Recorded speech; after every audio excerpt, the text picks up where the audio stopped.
Amateur Traveler is in its 20th year now, but can you imagine if I had people on the show who had never been to the destination, but had just read about it or seen a movie about it? That wouldn't make any sense at all, and you wouldn't listen. We all know how important it is to receive advice from people who know a destination to get the most authentic local experience. And a great option for experiencing this is Explore Worldwide and their authentic small group adventures, led by local tour leaders, perfect for solo travelers who want to meet like minded people with a desire for adventure. I'm often an independent traveler, but two of my last three trips were with small group tours because they organize everything and it's a lot easier. If you want to recreate the tour I did to Malta, they have a Malta and Gozo Discovery Tour. I'm intrigued by one of their tours called A Taste of Sicily. The company again is Explore Worldwide, and visit exploreworldwide.com to learn more. And thanks to Explore Worldwide for sponsoring this episode of Amateur Traveler. The nights are long, the days are short, and the weather is chilly to downright cold, depending on where you are. It's a good time to slip into a Quince iconic Mongolian cashmere sweaters, which start at only $50. You can treat yourself to everyday luxury at an affordable price with Quince.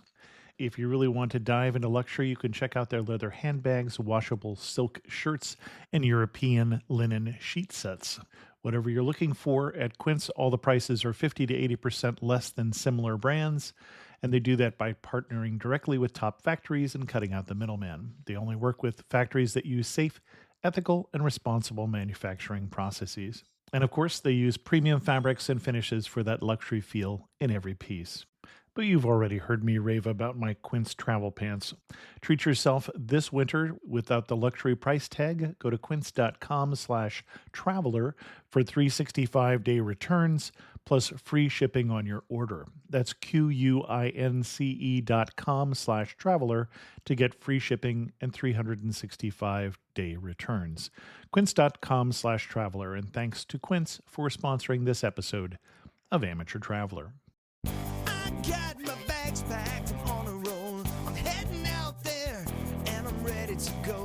Looking real good in my passport photo. Oh, no. Amateur Traveler, episode 589. Today, the Amateur Traveler talks about volcanoes and beaches, gillies and waterfalls, surfing and secret islands as we go to Lombok in Indonesia. I should be heading home, but maybe not today. Welcome to the Amateur Traveler. I'm your host, Chris Christensen. We'll hear more from our sponsor in a little bit, but first, let's talk about Lombok. I'd like to welcome back to the show Jason Andrew Jenkins from anepiceducation.com, travel blogger and podcaster. I say welcome back to the show because he was our guest way back, not all that long ago, on episode 550, talking about Tokyo. Jason, welcome back to the show. Pleasure to be here again. Thanks, Chris. And in between time, we've met in person in San Miguel de Allende when we just both happened to be there at the same time. I had a chance to sit down together and just shoot the breeze with a couple of the travel bloggers and podcasters, which is always great fun. But we're not talking about either of those places today. Where are we talking about? Today we're going to talk about Lombok, the island of Lombok in Indonesia. Okay. And let's put it on a map, first of all. I'm not sure that everybody can find Indonesia on a map, but we're in the Western Pacific. That's right. In between the Pacific and the Indian Ocean. But where is the island of Lombok? Usually the way I tell people to locate Lombok is most people have heard of Bali. Yep. And Bali is the island directly east of Bali in the sort of archipelago of Indonesia, which is more or less near the center of the Indonesian islands. And that's where it is, right next to Bali. Okay. And right next to Bali, and then also not that far from the island that Jakarta is on, and the name of that island escapes me for the moment. Java. Java. That's right. You have Java. Actually, I said it was near the center. It's actually not near the center. I wasn't considering Sumatra, which is the largest of the islands and another interesting place to explore. But you have Java, which is the largest of the Indonesian islands that rubs up against peninsular Malaysia. Right. Then if you follow it east, you hit Jakarta and the island of Java. Next to Java, you have Bali, and then right after Bali, a little further east, you have Lombok. Okay. Well, and people have heard about most of those islands we're talking about, except potentially Lombok. Why are we talking about Lombok? Well, for one, I guess we're talking about it because I just spent 5 weeks there with my family a couple months ago. We've spent a good deal of time in various parts of Indonesia. We'd heard good things about Lombok. And the reasons I would suggest going is, especially for those who have been to Bali, feel that it's becoming overdeveloped and maybe and all the baggage that comes with that. Lombok is a simpler place. It's less developed, even though it is starting to gain tourism dollars. It's a little sleepier, but it still has a lot of the same charm and the natural wonders of what you would find in Bali. Now, as you know, and many of your listeners probably know, Bali is a Hindu island smack in the middle of Indonesia, which is a predominantly Muslim country. Right. Lombok is not. Lombok is a Muslim island nation. Maybe island nation is too strong a word, but I mean, before Indonesia was a country, all of these islands had their own distinct cultures, their own distinct ethnic tribes as well. And so that element of Lombok we found to be very interesting to have. It has a touch of the tropical paradise that Bali is, but it comes from a completely different cultural background. Well, and I don't know the history of the country of Indonesia, but I'm guessing that it was conglomerated during the colonial period under the Dutch. That's true. Okay. With my also limited knowledge of that, these were all their own countries, but then the Dutch spice merchants and colonists made it into one place. As far as I know, there are still tensions between one part of Indonesia and another, and very vast cultural and linguistic differences between them. For example, on Lombok, the predominant ethnicity is the Sasak people, and Sasak has their own language, their own food, their own customs that you would not find in, say, Sumatra or Java or any of the other islands. Okay. What kind of itinerary do you recommend for Lombok? Well, I know you like to kind of give a week-long itinerary. I'll give you a week or 2 weeks since we're going someplace relatively remote here. I'll give you an ambitious week or perhaps a solid 2-week itinerary. I think most people would fly into Lombok, even though you can also, I should say that a lot of people take speedboats or slow boats over from Bali. It's that close. Okay. We're talking 20 minutes, 30 minutes on a speedboat or less. Oh, wow. Okay. So it's very close. I would start in the Senggigi area, which is to the west. The airport is in sort of the southwestern region. Senggigi Beach is a beach area to the west of the island, and then Kuta, not to be confused with Bali's Kuta, but there is a Kuta area to the south of the island. Both of these have exceptional snorkeling, surfing, scuba diving. I think that would be probably the easiest place to start if you just want to have some laid-back beach time. Okay. I'm guessing if we don't want some laid-back beach time, we probably shouldn't be spending our time going all this way to Indonesia. That's part of what you come here for. I would think so. We certainly do. May seem kind of strange, especially if we started talking travel. We've lived in a lot of islands and beach areas. We're not actually big beach people. Okay. We burn easily, and I'm talking about my family because we travel together all the time. I burn easily, the sun and sand and all of that, but I love beaches at night. But we're big water people. My kids love to surf. My kids like snorkeling, and as I'm sure I'll mention in this interview, they both got their junior PADI scuba diving lessons during this trip. And there's all of those kinds of things. While you're in the Senggigi area, speaking of kind of water, one of the things that we really like to do, more than salt water, is we like fresh water. We like streams and waterfalls. Okay. And Lombok is just riddled, just like Bali in a lot of ways. Lots of beautiful tropical waterfalls in rainforests. And they're reachable. You can hire a driver, or as we do, we rent scooters, and with all the risks that entails. And I could get into that if you needed to. We probably should. Yeah, we probably should, because it's good that you know that, but I'm not sure that everybody who rents scooters understands that there are some risks involved in scooter travel. We're not saying you shouldn't do it, but you should be aware of it. So when you say you rent scooters with all the risks involved, tell me a little more about your thought process. You're traveling with 2 kids, as I recall, a wife and yourself. Right. And you're on 2 scooters, 4 scooters, 1 scooter in the typical Indonesian way? In Vietnam, we were all four on one scooter. There we go. But when we are in most places, it's better to have two scooters and one parent and one child. Okay. I think what you're getting at is traffic in Southeast Asia is is a little hectic. It doesn't follow all the rules. Stoplights and It has its things like own that are just rules. suggestions. That's right. There are parts of Indonesia that I would not ride a scooter in. Sumatra, we have never ridden a scooter, at least in northern Sumatra where we've been, because the roads were in poor condition. Plus, there's lots of construction equipment, Okay. logging trucks. You don't want to have to be run off the road, those kinds of things. Now, that being said, in Lombok, just like in Bali, the roads are in pretty good condition. And if you have experience riding scooters in this kind of environment, I would recommend it. That being said, a lot of travel insurance companies will not cover Mhm. any sort of accidents or damages if you do not have a scooter or motorcycle license in your home country. Oh, interesting. Okay. You need to be prepared. Now, I should also say that a lot of accidents, maximum is going to be $50, $100. These Mhm. scooters don't cost that much. But the damage if you get injured or if Right, sure. someone you need, it's a crazy environment and you need to have some experience doing that. I know lots of gap year backpackers come over and some of them get hurt. Usually it's just some scrapes on the legs. That's how I learned in my 20s in Taiwan. But I've been riding in these sort of environments for a while. So we enjoy it. And I certainly would encourage people to do it. But for example, one waterfall that we went to was along a large major road that had a very limited shoulder. And I would say, Mhm. don't ride to this one. But the Sengigi area where we started is a wide 2-lane road that follows the coast. It's gorgeous. It's open.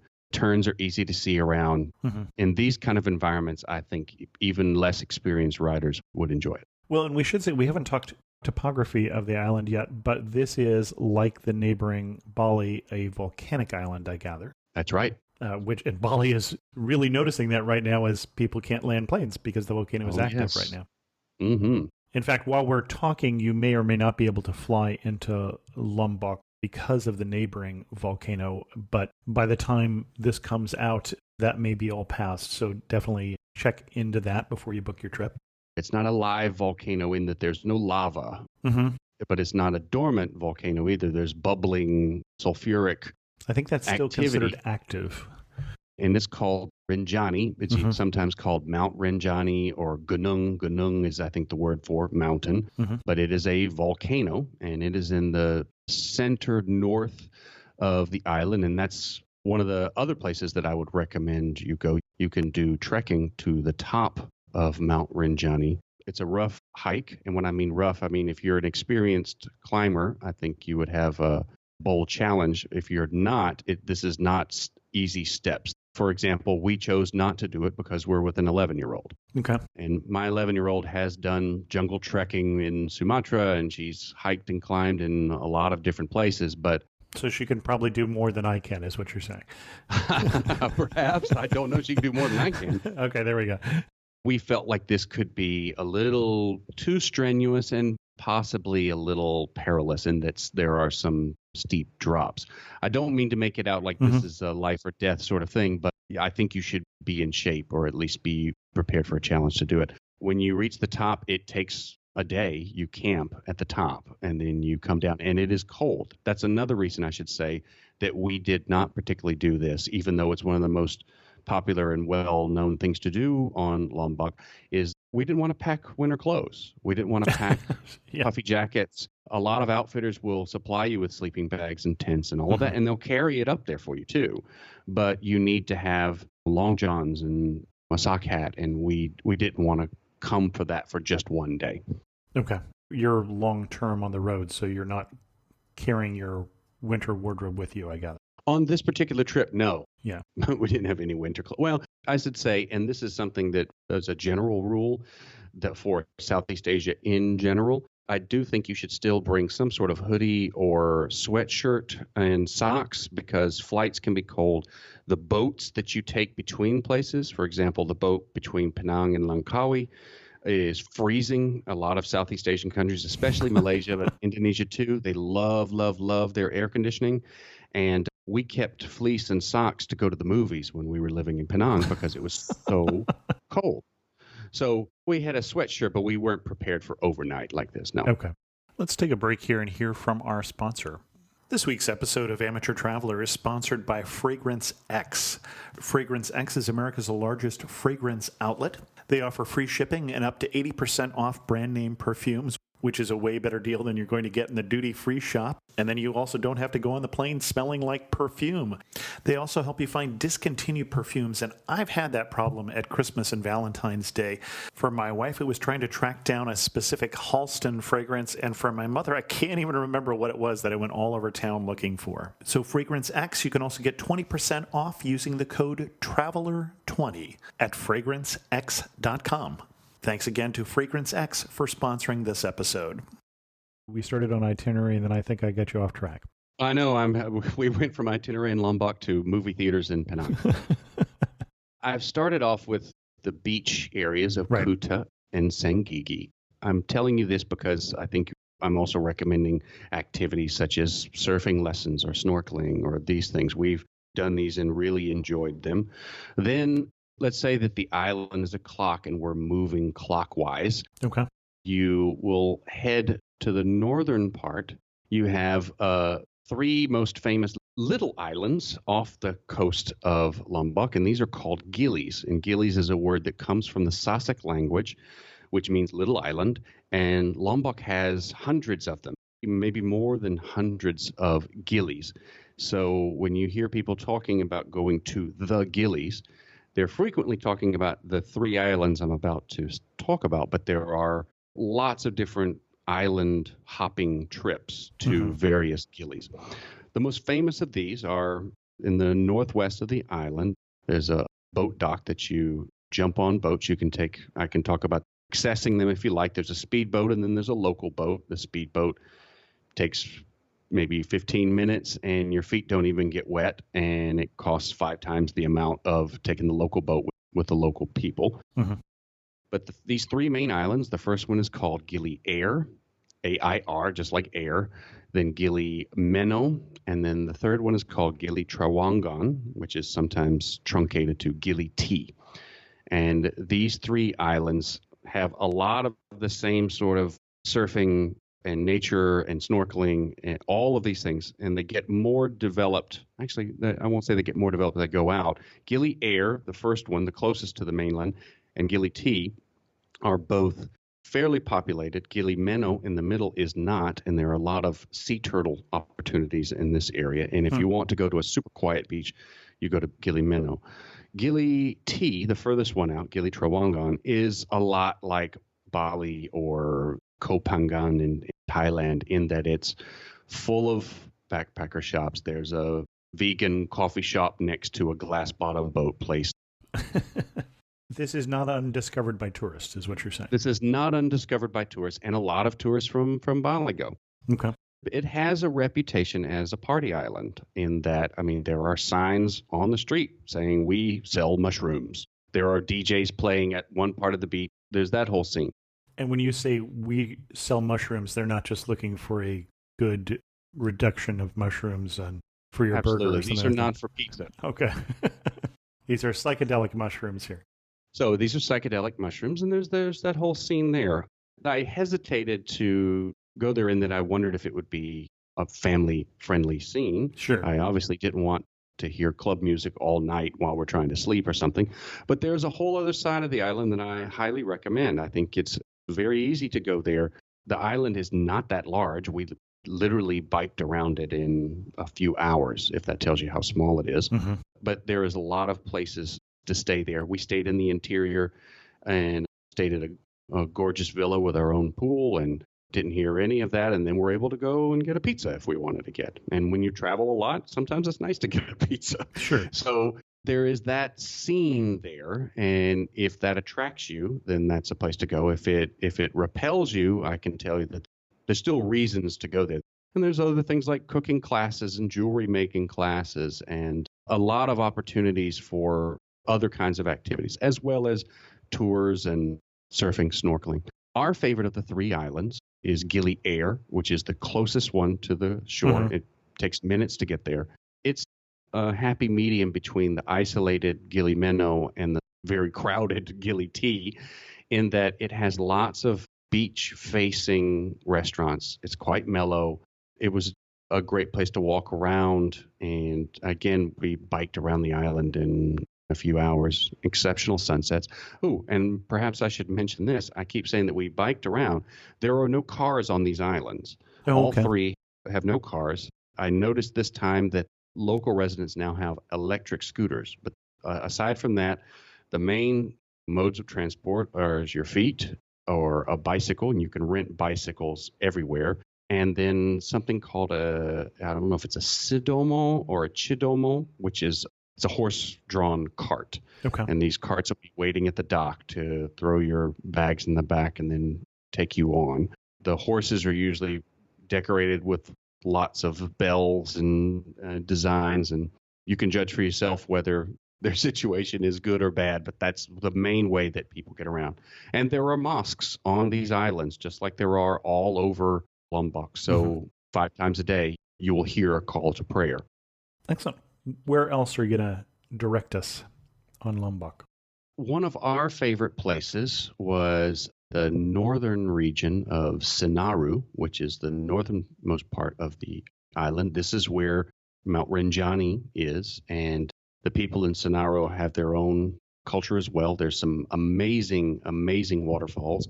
I'd have to look up the name, but the road that takes you to the trekking point of Mount Rinjani, there is a large double waterfall with a cave underneath that is worth the ride.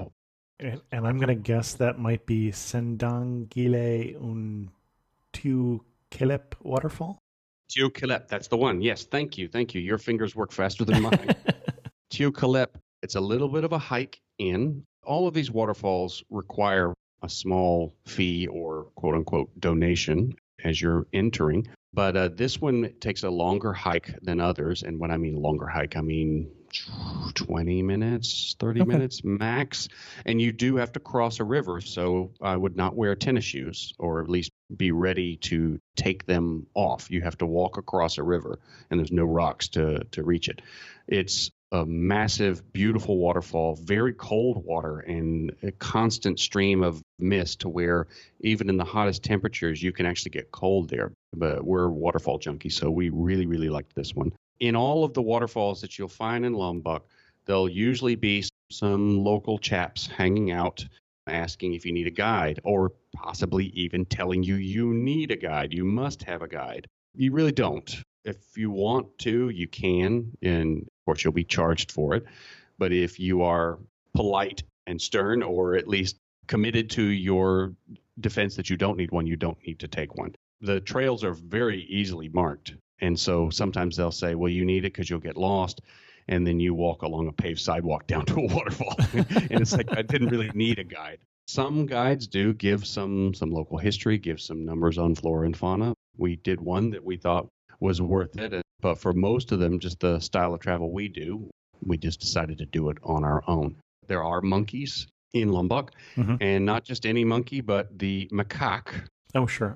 I may be unpopular in this position, but I love monkeys, but I do not like macaques. We are not a macaque-loving family.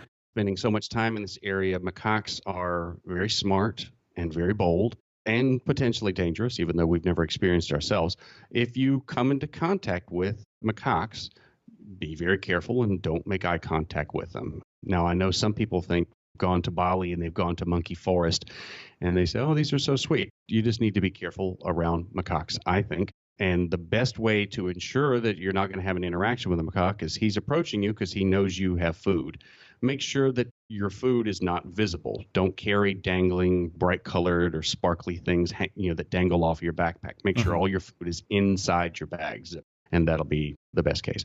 We did see some macaques here and there, but I'm just mentioning that because it just kind of came to my head. Now, while we were in this area, there's a place here called Rinjani Lodge. They have these villas that overlook a misty cliff. They have amazing infinity pool over that is beautiful to photograph and to swim in. They also have the best restaurant in the area. I mean, everything from traditional Indonesian food to burgers and those things. And if you eat in the restaurant, then you can get in the infinity pool, which is a nice cool down if you've done the Mount Rinjani trek, which I know a lot of people do. They do the trek and then they come down wrecked. They eat at this place and then they take a dip in the pool. But it's a beautiful view over sort of a little valley. Right near the Rinjani Lodge is a local woman named Katni, and she runs, it's called Rinjani Women Adventure. Okay. And she's a local woman who wanted to become a trekking guide. And because of the culture of the Sasak people or the people in Lombok, that was not a woman's job. And she sort of pushed her way into this work. And now she hires other local women to do trekking guides.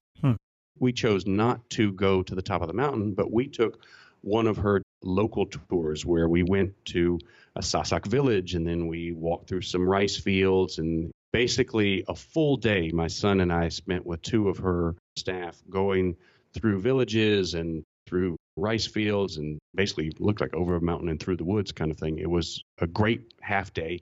We ate lunch with them and then we came back to our lodging. Well, one thing we should say, you talked about it being quite a hike to the top, and then you also mentioned how cold the water was coming down from the mountain. So that made me look up how tall the mountain is. And it is the second tallest mountain in Indonesia, second highest volcano. So it's 12,224 feet or 3,726 meters, if you think in meters instead of feet. It is a good-sized mountain. That would be taller than the mountains in almost all the states in the United States except for two, I believe. Well, no, three, sorry. But that'd be a respectable mountain, especially when you're considering that it's coming up from sea level. I'm glad you gave that comparison. When you think about the mountains in Colorado, for instance, they've got 14,000-foot mountains, but they're coming up from 4,000 or 5,000 feet is where the base of the mountain is. That's where Denver isn't quite a mile high. It's only a mile high in one spot, but it's basically a 14,000-foot mountain. Doesn't look as tall there because it's not 14,000 feet above the plain, where this is 12,000 feet above the water. And obviously, a lot of it is below the water, too. So, I mean, you're talking about a pretty good-sized mountain. You're talking about a good-sized mountain, and if you look at the size of Lombok, to know that we were at sea level 20 minutes before we arrived at the trailhead, that kind of tells you how high and how fast you're going. Yeah. Well, and the other thing that we didn't mention is that if you do hike up to the caldera, there is a crater lake inside. That's right. There's a crater lake, which if you look for image of this later, it's pretty spectacular and was tempting for us to make us want to do it. But after we spoke with some people about it and the level of strain and the fact that we didn't have cold weather clothes, we chose not to. Right. Excellent. Where to next?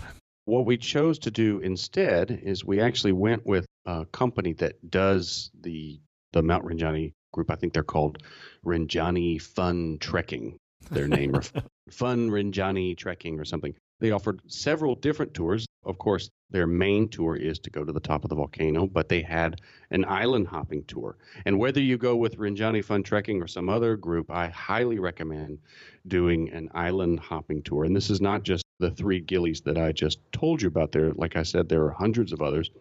And we chose to go, if you keep going clockwise around the island, if the Rinjani Lodge and that area is at high noon, we're now driving another hour, 2 hours to the east towards maybe 1 o'clock, 2 o'clock. And there we got on a small boat to go to Gili Kondo. And there's so many gillies, and I can't remember all of their names, but Gili Kondo is where we camped overnight. And Gili Kondo has no civilization. There's like a little shop there that closes in the day and the owner gets on a boat and leaves. But it's just a little sandy island with a few wooden pavilions. We basically went with his company, drove over here, stayed at a boat dock for a little while, had a fantastic bowl of bakso, which we can talk about the food of Lombok at some point. We got on a boat that had a slide, and if you have an 11-year-old girl and have a boat that has a slide built into the top of it, you can imagine her glee. I'm thinking I know of at least one 56-year-old guy who would find that pretty fun, too. It's a small wooden boat, and there was a slide from the roof that just went right into the water, which is fantastic. I should say that on Google Maps, the name of the island is Gili Kondo Secret Island. Now, I'm not sure you can name it Secret Island and have it show up on Google and have Maps. it on Google Maps. Well, there's several other gillies in the area. Gili Kondo may be the firmest, perhaps I should say, because, and I say that because some of the islands, we went on to one that's only an island for several hours a day. One of the best pictures that we took on this entire trip was where we're standing on sand about the size of a Buick, and it's ocean all around us. That's the island. At high tide, it disappears, and at low tide, it reappears. I think that's a sandbar, is what we call those. Well, they call it an island. Take that or leave it. That sounds more like a secret island to me, but That's more of a secret island for sure.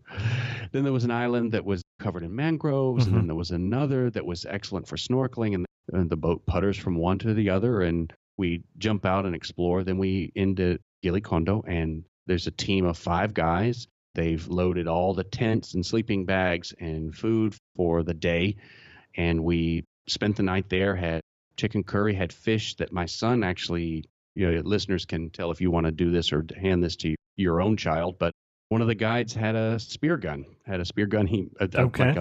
a makeshift spear gun. I think the actual propulsion came from an inner tube from a bicycle, but he had a spear gun and he was going to catch fish. And my son's like, "Oh, please, let me go with him." And they caught some of our dinner right off a few meters off of the sand near where we were camped. They cooked all the meals. They cleaned up, set up the tents for us, disassembled the tents. We had a fantastic time. In fact, that night, my son and I kind of hung out with the main leader guide and the other guys as they were playing a game called Remy, which we found out is like an Lombok or an Indonesian form of rummy. okay. Whoever's losing on points, they had to dangle this huge piece of coral off of their ear. They said they usually do it with a water bottle, but this was a piece of coral about the size of a coconut, and they tied a string and made whoever's losing on points has to have it hanging off of their ear until they get their points up. But anyway, it was a great team. That was easily one of the best memories we had because it felt like adventure and it felt very exotic in a way, and far, far away from the crowds of Bali or Gili. Excellent. You have hinted at food a couple times here. Do we want to do a little more itinerary first, or do we want to get to food? We did scuba lessons with Dive Zone, which is on Gili Air. There are diving outfitters on all 3 Gilis, and I'm sure there are dive outfitters on the main island of Lombok, but we had a good experience with Dive Zone. We had a German instructor who had just moved there but had been training for, I think she'd been a dive instructor for like 6 years. She was obviously good with kids, which was important to us. And then they were able to go out and have 3 dives. 2 of the dives were good. 1 dive had pretty poor visibility. But this was to get your license, which is not that interesting. You have to sit and watch lots of videos. You have to answer tests. You have a lot of knowledge to get, and it was a lot for an 11-year-old and a 14-year-old. But they wanted to do it, and I think because of their style, their teaching style, it worked. And they in a lot of these places, in Dive Zone and many, many others, they have a pool on site. You learn how to use the gear in the pool, and then you go out on the second day. We took surfing lessons near Sengigi, Wayaka surfing, which good with teens, good with adults. Now, had any of you surfed before? I had tried surfing in Mexico about 5 years ago. My son and my daughter have taken lessons in multiple places. They've taken them in, but they don't surf on a regular basis. They took some lessons in northern Spain, then in Canary Islands, and then I think this was the 3rd place. So they have experience on a board, but they are not experienced surfers. And one of the things that I liked about this group is that they seem to be quite personable in that, for example, one of the guides kept getting my daughter's name wrong. He kept calling her Alicia, and her name is Felicia. And she finally went, "Actually, it's Felicia." And he then constantly tried to use her name. And then even when we walked through town, he would shout to her, "Hey, Felicia, I see you," that kind of thing. So they had obviously knew that to spread the word, you need to put on a friendly face. And these are young guys, 16-year-old, 18-year-old, 20-year-olds. And they were really good and really professional. Very good. Food. You've mentioned a couple times. Indonesian food in general, 2 dishes that you will find on a regular basis are nasi goreng, which is literally just fried rice, and mie goreng, which is fried noodles. You'll find those all over Lombok as well, along with lots of great seafood. If you like seafood, you'll be able to find shrimp, lobster, lots of different kinds of fish, fried, baked, lots of different ways. And tempeh as well, which is kind of a soy-based solid food. I'm not sure how to put it, but I like it. My kids don't. You'll find all of these things as well as some green vegetables and corn. Now, I bring all this up because Lombok food is very spicy, and this is Okay. coming from a guy who loves spicy food. It's not as nuanced as Thai food can be or Malaysian food. It's basically just serrano chilies and soy a lot of times, at least in our experience in there in 5 weeks. And when you ask for it to not be spicy, it comes completely plain. This happened okay. at least a dozen times. We would order a fish and we would say, no spicy, which is, for your listeners who are going to Indonesia, tidak pedas. Tidak pedas is how you say no spicy or no chili. And we would tell them that and then bring the food. And there was not even any salt or anything on it. It would just be baked completely plain. So that's one sort of agreement you have to make. Now, some places, if they have certain menus, you just need to make it clear. But in our experience, you'll get it either dipped in chilies and cooked or not dipped in anything. The food is certainly good if you like spices. Mm-hmm. A couple other dishes that I wanted to mention. Bakso. Mm-hmm. Bakso is a meatball soup, usually chicken. Remember, we're in a Muslim country, so you're not going to be getting pork chops, bacon here. It'll be either beef or chicken. And bakso is sort of a meatball soup. You'll find stands everywhere you go. It usually comes with sort of some rice noodles, sometimes with bean sprouts. Recipes vary. And then there's all sorts of spices that you can put on the side. In beach towns like Senggigi and on Gili T, if you want to eat organic gluten-free cheesecake, you can find it. But if you want to eat local food, bakso will be around, and it's infinitely cheaper than that burger. I was going to say, I would assume that if we're eating more local food, we're also eating at half the price. At least half the price. Okay. The Western food that we did eat was lacking. Now, we weren't going to the fanciest restaurants. Mm-hmm. I mean, there are high-end dining places on all of these areas, and we weren't going in there. We're budget traveling at this time. So I'm sure that you could probably find an exceptional steak or lasagna or something like that in some places. But the places where we're going, where they're playing the Aussie rules football on the TV, and it's more of sort of a bar, they did have spaghetti and burgers, but it was nothing that I wanted to pay 5 times the price for. Okay. So you have bakso, and these can be served in a restaurant or in little carts that kind of wander the streets. Another is called nasi bungkus. Nasi bungkus it's like a fried rice, and various things could be in it: chicken or fish, peanuts, usually some peanuts, maybe some dried fish, often chili, so it could be spicy. And it's wrapped into a leaf cone and then wrapped and then sealed with a stick. And you'll find these on roadsides. You'll find people selling these right in front of the pizza places on Gili T, or right in front of the pasta place in Senggigi. And so we ate quite a few of those. But I would say that the food variety in Lombok is not as diverse as you would find in Bali or in other places in Southeast Asia. It was a lot of mie goreng, a lot of nasi goreng, lots of fried rice, fried noodles. But the grilled fish was excellent. Okay. Weather. You're tropical here. You're just a little south of the equator. You went what time of year? We were there from mid-April to the end of May. Okay, so that would be before the monsoon season, which starts in mid to late, I say summer, but that's a strange concept when we're talking about an equatorial area, mid to late July or August. We didn't have the monsoon season, but, well, we did have some rain, though. Mm-hmm. Like a lot of Southeast Asia, there'll be a storm that comes in, and it's God's wrath for 90 minutes, and then it stops. Right. One time we actually got trapped at one of the waterfalls. And when I say trapped, meaning we could have left, we just didn't want to walk the trail in pelting rain. One time it rained really hard in Gili T, in Gili Trawangan. That's another nice thing about renting the bicycles, because after this rain, there is ankle deep water everywhere. Okay. Yeah, so you're going to be walking through that.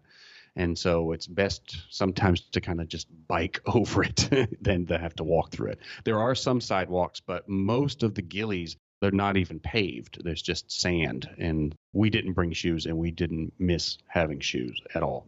Okay, and actually, it sounds like I'm a little wrong here. The wet season, what I'm seeing is between October and April. Okay, so that makes sense because most of the rain was at the beginning of our trip. Mm-hmm. With the rainfall occurring in short, heavy bursts, as we just said. There's some pretty heavy rainfall, which, like, back to the discussion of riding scooters, you need to be prepared for that. I highly recommend bringing a poncho. Sure. Whether you're on a scooter or not, I highly recommend bringing a poncho, but especially if you're bringing a scooter. And then also, I have a pair of, I call them hipster glasses. They look like glasses, but they're just clear glass. Okay. And I bring these because there's a splatter off of the car's tires in front of you when you're riding. You don't want something to get in your eye when you're riding in the rain. And so I carry those in my backpack, and when it starts to rain, I put them on so that I don't have to worry about getting some mud in my eye when I'm in traffic. Excellent. Any other warning you would give besides what to wear here? This is sort of a general in Southeast Asia that I've talked about somewhere else before. The tourism industry is developing here, where in places like Thailand and Bali, it's obviously there. People are going to get more and more cynical and more greedy. Not all people, but some people. And you'll likely have to deal with someone like that. If you've been in Southeast Asia, you've had that before, where a little kid wants to sell you postcards or a little old woman wants to sell you a fan. And sometimes people can get pushy. I think the worst thing for you to do is to be rude to these people. I think the best thing to do, and what I've used all over Southeast Asia and what I saw work in Lombok as well, is make eye contact, smile, a genuine smile, and say no. And what I mean by this is ignoring them doesn't help. Shouting at them and telling them to shove off doesn't help. But if you show them just a little bit of respect and say, I know you're just trying to make a living, but I don't want it, in a convincing no. Eye contact, smile, and no. And usually they'll just move on. They know you're not going to do it, so they're going to go look for another mark. And so that worked for us in Lombok and as well as many, many other places. And when we were talking about scooters, if we're going to go back to scooters, anytime you rent a scooter, I guess anywhere in the world, but in Southeast Asia as well, always make sure to take photos of any scratch or dent before you leave. Sure. Make sure that everybody knows so that before you get on, a common scam in some parts of Southeast Asia and elsewhere is there's some dent and then they say, you did this, you have to pay for this or something like that. So just make sure that everyone is in agreement. Usually they have a little diagram of the scooter and then they draw little circles on where the dents are, just like you would when you get a rental car. Right. But make sure to have photo evidence of that so that you just make sure. Excellent. One thing that surprised you about Lombok? Well, I guess it was sort of the dichotomy. We'd lived in Malaysia a couple years ago. Malaysia is a great place, but it's sort of a modest society in certain ways. Sure. And to see sort of the dichotomy of hearing club music and bikinis while the call to prayer is playing on Gili T was a little was odd. strange, Okay, yeah. was a strange dichotomy. I think the food, just the level of chilies was another surprise. There weren't as many surprises just because I kind of knew what I was going to expect. And that's kind of the way it turned out. I guess I will say another thing that maybe should be said. Internet is not caught up to Lombok yet. Okay. It is very unreliable. If anything surprised us, it was how poor internet coverage was on the island compared to places like Bali. Bali doesn't have perfect internet, but there are places to go for that. So a better place if you're trying to get a break from the internet than if you're trying to be a remote worker. Exactly. Today, at least. Okay. Or a travel blogger. Or a travel blogger. Say. Really, really terrible to be in a place where you can't get internet. One place that we found, and for a long time I wanted to keep it a secret in case we come back, but one place we stayed near Sengigi, the Sengigi Beach area in the west, is just your average guest house called White Rose. It's run by a retired British fisherman safety officer guy. Really interesting story with him and his Indonesian wife.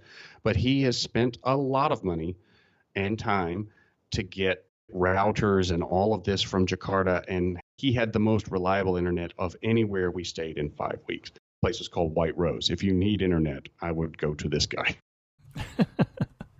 Excellent. Anything else we want to tell people before we get to our last 3 questions? No, I think we can go on. Okay. You're standing in the prettiest spot that you saw in all of Lombok. Where are you standing? What are you looking at? I'm standing at that Teokalep at the waterfall. Okay. The one that we talked about before. We only went once, and I really wish we had made time to go again. We like waterfalls, and this was one of the most beautiful waterfalls I'd ever seen. Excellent. One thing that makes you laugh and say only in Lombok. I would say the glass bottles of gasoline. Oh, okay. Sold on the side of the road, or? Sold on the side of the road, but I Okay. guess that you would also see that in Bali. But have to get my tank filled by a bottle of Absolute with unleaded in it. Sure. Yeah. No, we've seen that a couple different places around the world, but it is one of those developing world sort of things that strikes you as strange if you haven't spent a lot of time there. Another is chocolate syrup in my dragon fruit juice, which we've never seen anywhere else. You're familiar with dragon fruit? I'm familiar with dragon fruit. Yep. Not with chocolate syrup, though. The white flesh ones that I had eaten before I went to Southeast Asia, the ones I had in the States and elsewhere were fairly flavorless. Then we moved to Malaysia, and there's this fuchsia red fruit. Have you seen this one? I've seen it rarely. There's a lot of places in Southeast Asia have it. It's very flavorful. It's very delicious. And my son is one of his favorite fruits, and he tries to have juice with it anywhere we go. We ordered it 2 or 3 different times, and they put chocolate syrup in it. And we finally had to start telling them, no chocolate syrup in our dragon fruit juice, please. Huh. Okay. I wouldn't have expected that. And if you had to summarize Lombok in just 3 words, what 3 words would you use? Wild, green, and blue, I think. That's basically all of my photos. When I look at them, they're all just different shades of green and blue. Excellent. Excellent. Our guest again has been Jason Andrew Jenkins. And Jason, where can people read more about your travels? I run a travel blog called anepiceducation.com. And then I also have a podcast called Epic Education Radio, where I talk about family travel and living abroad with the kids. Excellent. Well, and I should say, not only were the other 3 blogger podcasters we were meeting with in San Miguel travel podcasters, but they were also family travel podcasters. I was the odd man out there, I think, in that particular meetup. But that's right. Excellent. Well, thank you so much for coming back on The Amateur Traveler and sharing with us this time your love for Lombok, Indonesia. The pleasure was all mine, Chris. Thank you. In news of the community, we've got some people who have signed up for that trip to Central Europe that's coming up here in September of 2018, which is great. I should say that we've got a small number of hotel rooms to start with. We're hoping to be able to get more, but it could be an issue if you sign up later. So if you're interested in going, you might want to get that sign in sooner rather than later. And to do that, again, go to amateurtraveler.com/Europe 2018. I got an email back in December that I actually made reference to in the last show, but not where it came from. David had sent me an email, or actually sent me a tweet that said, you say UNESCO when I say UNESCO. Both right, or do we need to duel to the death to find out? Well, I'm certainly never in favor of dueling to the death, so I went and looked things up, and I couldn't find absolutely anyone, any sort of reference that said that I was right. And so I believe that everyone in the world except me, as far as I can tell, says UNESCO. And so last episode, I tried to say that, and I will try that in the future, but I suspect that's going to be tough for me to change. I think with that, we'll end this episode of Amateur Traveler. If you have any questions, send an email to host@amateurtraveler.com. I should say I'm looking for new episode ideas, so if you have an episode to pitch me, this is a great time. Join the Facebook group, facebook.com/amateurtraveler for more of a conversation, or amateurtraveler.com/trips if you want to hear more about the trips we're doing this year and next. And as always, thanks so much for listening.